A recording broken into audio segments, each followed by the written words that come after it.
प्रणाम कर रहे हैं हम आप सभी सुनने वालों को। और आज देश के बुद्धिजीवी और डेमोक्रेसी की फोर्थ पिलर कहलाने वाले मीडिया से जुड़े जर्नलिस्ट पत्रकारों की बात कर लेते हैं हम और आप। तो अब देखें, हाल के जेंजी प्रोटेस्ट के बाद जब हमने थोड़ा ध्यान दिया, जर्नलिस्ट पत्रकारों की जमात हमें दो खेमों में बटा दिखाई दिया। अब ये तो आप भी जानते ही हैं, प्रो इस्टेब्लिशमेंट और एंटी इस्टेब्लिशमेंट का राग अलापने वाले जर्नलिस्ट पत्रकारों को तो आप भी पहचानते हैं। कुछ पत्रकार इतना सरकार विरोधी हो गए हैं कि सरकार की अच्छी नीतियों पॉलिसीज़ में भी वो कुछ पेच ढूंढ ही निकालते हैं। तो कुछ पत्रकार सरकार के इतना नज़दीक चले गए हैं कि जर्नलिज्म, पत्रकारिता की निष्पक्षता को वो ताक पर धरने लगे हैं। आखिर क्या आप सो कॉल्ड बुद्धिजीवी वर्ग निष्पक्ष रहकर किसी भी घटना का ब्यौरा क्यों नहीं दे पा रहे हैं?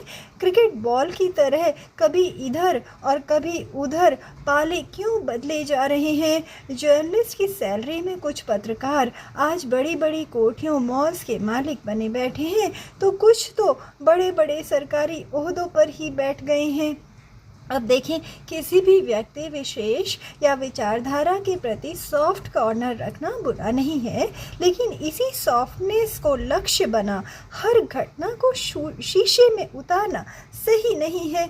अब देखिए, हम काफ़ी छोटे व्यक्ति हैं, लटके झटके फ्लैटरी ईगो बूस्टिंग में हम बिल्कुल भी माहिर नहीं हैं, फिर इसके अंजाम हमने काफ़ी भुगते हैं।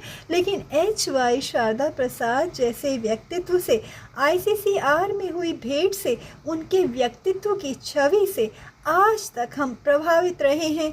काफ़ी छोटे थे हम, पिताजी के साथ मिले थे हम प्रसाद सर से, बस वो छवि आज तक रची बसी है हमारे मन में।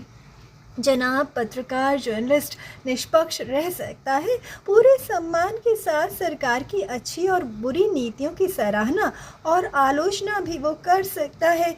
पत्रकार डेमोक्रेसी में, प्रशासनिक तंत्र में ट्रांसपेरेंसी लाने और सरकारी बाबुओं नेताओं की जवाबदेही तय करने में आम जन की मदद कर सकता है। पर आज सब के सब जर्नलिज्म के मूल उद्देश्य से भटके हुए हैं। कुछ न कुछ पा जाने के लिए अपना ज़मीर तक बेच दे रहे हैं।